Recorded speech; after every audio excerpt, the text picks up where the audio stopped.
এটা আমার মানে ফার্স্ট টাইম ভোট ইলেকশনে। এটা আমার প্রথম অভিজ্ঞতা।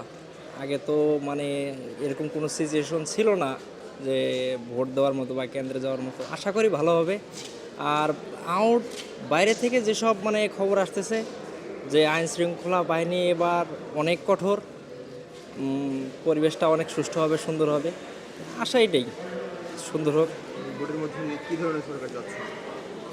প্রথমত বলবো যে চাঁদাবাজি লাল কার্ড। চাঁদাবাজি যাতে দেশে না হয়, দেশে যাতে চাঁদাবাজি ঘুষ দুর্নীতি যাতে না হয়, এই ধরনের সরকার প্রতিশ্রুতি যারা দিয়েছে আমরা তাদের পাশে আছি, সবসময় থাকবো। আগেও ছিলাম, এখনও আছি, ভবিষ্যতেও থাকবো। চাঁদাবাজি বয়কট, লাল কার্ড সরাসরি একটা স্লোগান, চাঁদাবাজি বয়কট। সব জায়গায় ফুটপাত দেখে শুরু করে যে কোনো জায়গায় দেখবেন।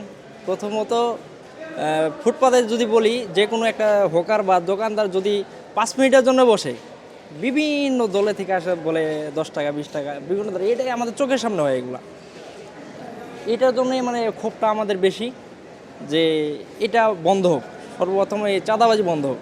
একটা আলাদা একটা অনুভূতি। আমরা এর আগে তো শুনছি যে এরকম ভোট হয় না, কেন্দ্রে তো কোনো দিন যায়নি, এটা ফার্স্ট টাইম। কেন্দ্রে তো এর আগে যাওয়া হয় নাই। তো এইবার শুনলাম যে ভোট ভালো হবে, ইলেকশনটা মোটামুটি সুষ্ঠু সুন্দর পরিবেশে হতে যাচ্ছে। একটা আলাদা একটা অনুভূতি, একটা মনের ভিতরে একটা ফিলিংস, অন্যরকম একটা ফিল চলে আসতেছে।